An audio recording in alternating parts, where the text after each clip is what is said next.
Hi guys, in this video we're going to take a look at two ways to turn on or turn off night shift on the iPhone 15 series.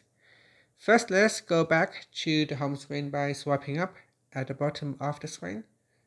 From the home screen, tap on Settings.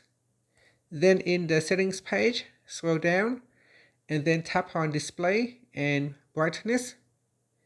Next, go down and tap on Night Shift. At the top here, tap on Schedule. Tap on the toggle button to switch off or turn on Night Shift.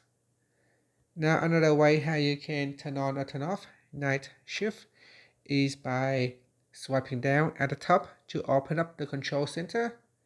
Then touch and hold on the brightness control bar.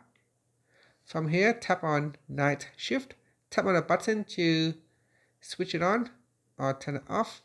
When it is turned on, you can also increase or decrease the screen brightness from here. And that's it. Thank you for watching this video. Please like and subscribe to my channel for more videos.